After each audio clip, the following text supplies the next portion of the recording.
বিকেল বন্ধুরা, এখন বাজে ঠিক বিকেল 5টা। তো মেয়েকে পড়তে দিয়ে এসছি, এবার ও 7টায় আসবে, ওই 7:15-র মধ্যে। তো ওকে কিছু টিফিন দিতে হবে। তো কি বানাবো চলো, তার জন্য আগে একটা ডিম সেদ্ধ বসিয়ে নিয়েছি। চলো এবার দেখে মনে হচ্ছে কি সো টেস্টি না? তো চলো কি করি। আমি ব্রাউন ব্রেড নিয়েছি, তোমরা চাইলে সাদা পাউরুটিওগুলো নিয়ে নিতে পারো, ময়দার যেটা আর কি।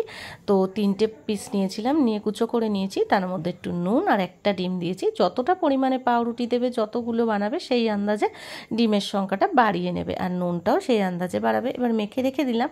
আর এদিকে একটা ম্যাগি আমি সেদ্ধ করে রেখেছি। আর দেখো এখানে কি কি কেটে নিয়েছি, কুচো কুচো করে টমেটো, পেঁয়াজ, জোয়ান রেখেছি, ধনেপাতা, কাঁচা লঙ্কা কুচি, আর একটা সিদ্ধ ডিমকে টুকরো করে নিয়েছি। এখানে তোমরা অনেক বেশি ডিমও দিতে পারো, মানে এক একটাকে টুকরো টুকরো করে দিতে পারো, হাফ হাফ করে আর কি, যেটা গোল গোল, মানে দুটো সাইড লম্বাও কাটতে পারো, সাইড বড় বড় কাটতে পারো, যেভাবে ইচ্ছা কেটে নেবে। এবার সব কিছু এর মধ্যে তুলে দিয়ে দিলাম, দিয়ে আবারও এটাকে খুব ভালো করে মেখে নিতে হবে। হাত দিয়ে চেপে চেপে মাখতে হবে, কিন্তু ওই মানে হালকা হালকা মাখলে হবে না, এরকম যেমন আটা মাখে ওইভাবে পুরোটাকে মিক্সড করে নিলে সব সুন্দরভাবে মিশে যাবে। এইবার দেখো এই যে ম্যাগিটা যে সেদ্ধ করে রেখেছি এটা এর মধ্যে দিয়ে দেব। সমস্ত ম্যাগিগুলো তুলে দিয়ে দেওয়ার পরে ওটাকেও বেশ করে হাত দিয়ে ভালো করে মাখিয়ে নিতে হবে একসাথে। এই যে মাখানোটা যেটা রয়েছে পাউরুটি, সেটাই দেখো মেখে আমি খানিক্ষণের জন্য রেখেছিলাম। রেখে ওইদিকে দেখো ডিমটাকে আমি কেটে নিয়েছি। আবার এক হাতে ভিডিও করা, এক হাতে এরকম করা তো খুব সমস্যা, তাই জন্য প্রথমটা আমি তোমাদের দেখিয়ে দিচ্ছি। এরকমভাবে নিলাম, নিয়ে যে একটা ডিমের কুচো রেখে দিলাম। এখানে তোমরা যদি একটা বড় ডিমের টুকরো নাও তাহলে তোমাদের আরও মানে ইয়েটা নিতে হবে, মাখাটা নিতে হবে। আর আমার সত্যি কথা বলতে আরও বেশি ডিমই দেওয়ার ইচ্ছা ছিল, কিন্তু আমার 4টে ডিম এনেছি, দুটোই পচা বেরিয়েছে। আর দুটো দিয়েই ম্যানেজ করে নিয়েছি। যাই হোক, এরকম গোল গোল করে নেবে সুন্দর করে। এবার দেখো সবগুলো গোল গোল করে রেখে দিয়েছি। এটা কিন্তু 5-10 মিনিট মতন রেখে দেবে, একদম সুন্দর টেনে শুকনো শুকনো হয়ে যাবে এগুলো।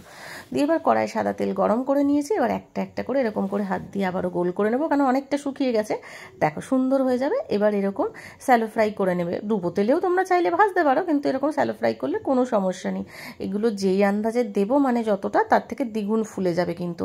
আর এত অসাধারণ খেতে হয়েছিল বন্ধুরা, কি বলবো তোমাদের। আর তোমরা চাইলে এখানে ডিমের বদলে চিকেনের টুকরো দিয়ে দিতে পারো, আবার ডিম চিকেন দুটোই দিতে পারো, যেভাবে ইচ্ছা নিজেদের ইচ্ছা মতন এটাকে করে নেবে। দুর্দান্ত, বাচ্চা থেকে বড় সবাই চেটেপুটে খাবে, আর কোনো সমস্যাই হয় না তেমন একটা। এই পকোড়াটায় না একদমই তেল টানে না, মানে খুব কম তেলে এটা ভাজা হয়ে যায়, মানে যতটা তেল দেবো দেখবে শেষে ভাজার পরে ততটাই থেকে যাবে। আর একদম লো ফ্লেমে এটাকে অনেকক্ষণ ধরে ভাজতে হবে, তাহলে পুরো ভেতর থেকে একদম উপর অবধি সুন্দরভাবে রান্না করা হয়ে যাবে। দেখেছো কালারগুলো কীরকমভাবে ভাজতে হবে? ব্যাস তুলে তুলে নিয়ে নেব।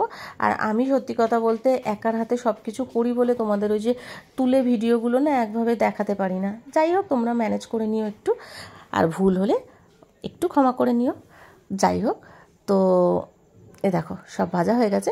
আমাদের বাড়িতে শুধু আমি আর মেয়ে আমিষ খাই, তো আমাদের দুজনের জন্য এটা বানিয়েছি, মেয়ের জন্যই বিশেষত। তো এর মধ্যে সস দিয়ে খেয়ে নেবে, দুর্দান্ত লাগবে। তো পুরো ভিডিওটা কেমন লাগলো কমেন্ট কিন্তু একদম ভুলবেন। আর ভালো লাগলে শেয়ার তো অবশ্যই করবে, আর লাইক তো করতেই হবে। আর নতুন নতুন এরকম রান্নার সঙ্গে আবারও দেখা হবে। ছোটোখাটো রান্না কিন্তু দারুণ টেস্টি, অতিথি আসলে আপ্যায়ন করতে কিন্তু সুবিধাই হবে। তো চলো এবার আমি খেতে থাকি। দারুণ বন্ধুরা,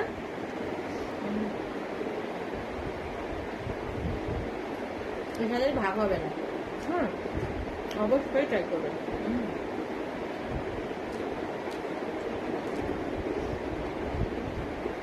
দুর্দান্ত,